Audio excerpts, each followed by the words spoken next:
नमस्कार दोस्तों, सभी का फिर से स्वागत है एक धमाकेदार वीडियो में। दोस्तों आज की इस वीडियो में हम लोग जानने वाले हैं कल यानी कि मंडे मार्केट में मार्केट हम लोग को कैसा देखने को मिल सकता है, मार्केट का रुख किस तरफ हम लोग को जाते हुए देखने को मिलेगा, ऐसे क्या कारण है जिसकी वजह से मार्केट का माहौल हम लोग को निगेटिव देखने को मिल सकता है और क्या कारण थे जिसकी वजह से फ्राइडे वाले मार्केट को हम लोगों को मार्केट गिरते हुए देखने को मिले। इन सारी चीजों पर चर्चा करेंगे। उससे पहले अगर आप BTST होल्डर है तो कल की मार्केट से रिलेटेड यानी कि मंडे मार्केट से रिलेटेड आपका कॉल होल्ड है या फिर पुट होल्ड है, एक बार कमेंट में जरूर बताइए, क्योंकि आगे हम लोग मार्केट की ओपनिंग पे भी चर्चा करने वाले हैं कि मार्केट की ओपनिंग हम लोग को कैसी देखने को मिल सकती है। सबसे पहले फ्राइडे वाले यानी कि 8 मई के मार्केट की ही बात करें तो मार्केट में हम लोगों को गैप डाउन ओपनिंग देखने को मिली और ओवरऑल मार्केट हम लोग को साइडवेज देखने को मिली। अब ये जो गैप डाउन ओपनिंग आई है इसके पीछे सबसे बड़ा रीजन है ईरान और अमेरिका का वॉर। ईरान और अमेरिका का वॉर यहाँ पे हम लोगों को जब थोड़ा पॉजिटिव माहौल चल रहा था कि भाई वॉर खत्म होने वाली है तो मार्केट में काफी बड़ी बढ़त आते हुए हम लोग को देखने को मिली थी,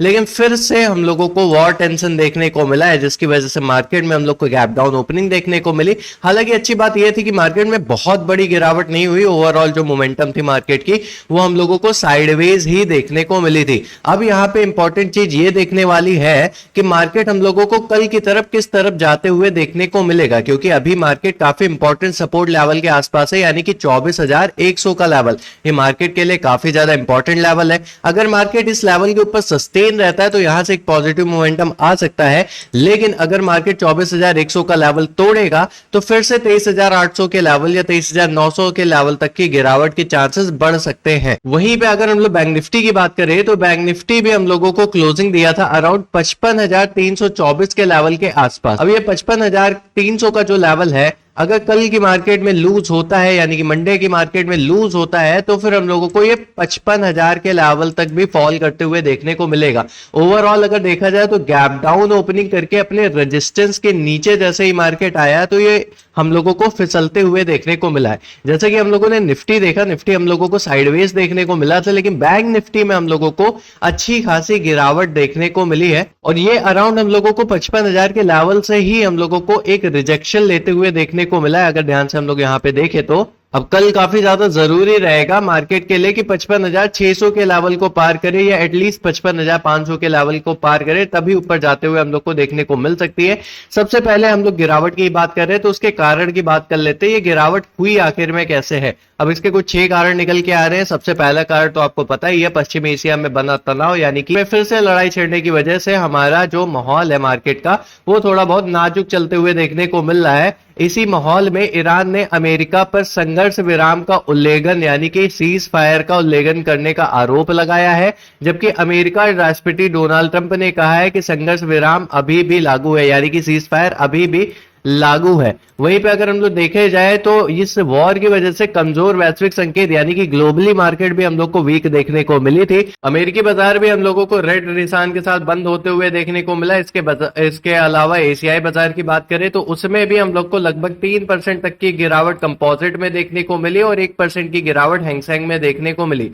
ताइवान वेटेज में भी हम लोगों को अच्छी खासी गिरावट देखने को मिली है। साथ ही साथ निगेटिव न्यूज की ही बात करें तो जैसे ही ये वॉर की सिचुएशन बढ़ी उसकी वजह से हम लोगों को कच्चे तेल की जो कीमतें हैं वो भी हम लोगों को आसमान हाई जाते हुए देखने को मिला, यानी कि कच्चे तेल की कीमतें हम लोग को फिर से बढ़ते हुए देखने को मिली है। हालांकि सैटरडे वाले दिन कुछ सुधार जरूर हुआ है मार्केट में कच्चे तेल की कीमतों में, लेकिन ओवरऑल जो सेंटिमेंट्स अभी भी मार्केट का है वो हम लोग को निगेटिव ही देखने को मिला है, क्योंकि सबसे मेन इंपॉर्टेंट जो चीज है हम लोगों की जो कि है एफआईज, उन लोगों की तरफ से लगातार हम लोगों को सेलिंग ही देखने को मिली है। उनकी तरफ से बस 1-2 दिन बाइंग देखने को मिली थी, उसके बाद लगातार ही सेलिंग हम लोग को आते हुए देखने को मिल रही है। और जैसे कि आपको पता ही है कि पिछले महीने उन्होंने लगातार सेलिंग की थी और इस महीने भी उनकी सेलिंग लगातार जारी ही है।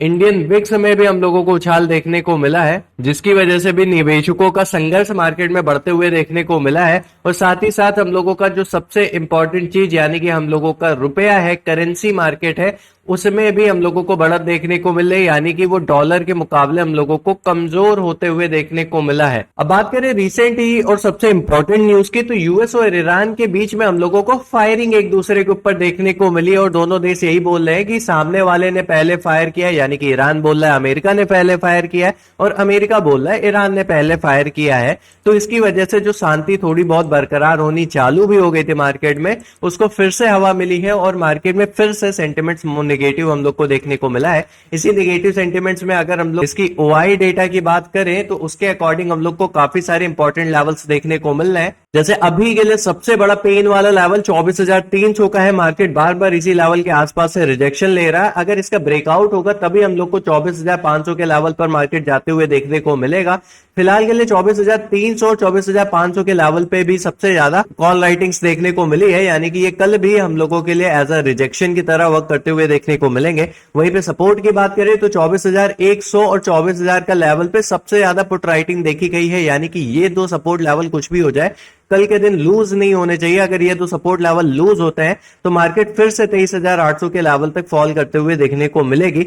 वहीं पे अगर हम लोग बैंक निफ्टी की बात करें तो बैंक निफ्टी का हम लोगों को जो पीसीआर रेशियो है वो हम लोगों को थोड़ा सा निगेटिव ही देखने को मिल रहा है, यानी कि थोड़ा सा बेरिश या रेंज बाउंड भी इसको हम लोग बोल सकते हैं। सबसे ज्यादा पेन वाला लेवल फिलहाल के लिए 55,600 का है। इसके ऊपर टिकना मार्केट के लिए काफी ज्यादा जरूरी है और 56,000 के लेवल पे सबसे ज्यादा कॉल राइटर्स हम लोग को देखने को मिल रहे हैं।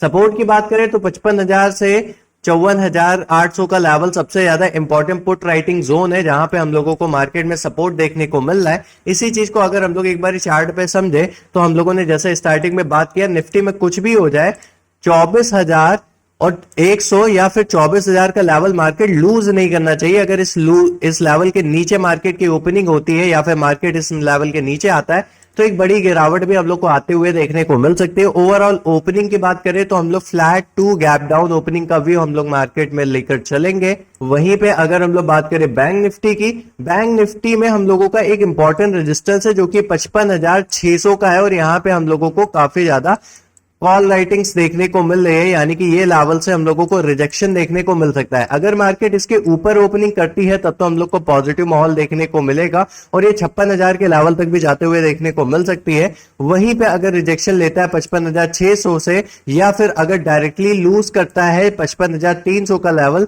तो मार्केट में एक बड़ी गिरावट भी हम लोग को आते हुए देखने को मिल सकती है। मार्केट हम लोग को 55,000 या 54,800 के लेवल तक भी गिरावट करते हुए देखने को मिल सकता है। इसमें भी ओपनिंग हम लोग फ्लैट टू गैप डाउन के लेकर चल रहे हैं। बाकी आपका क्या व्यू है मार्केट को लेकर एक बारी कमेंट बॉक्स में जरूर बताइए। वीडियो को लाइक करिए, चैनल को सब्सक्राइब करिए। मिलते हैं नेक्स्ट वीडियो में, तब तक के लिए जय हिंद, वंदे मातरम, धन्यवाद।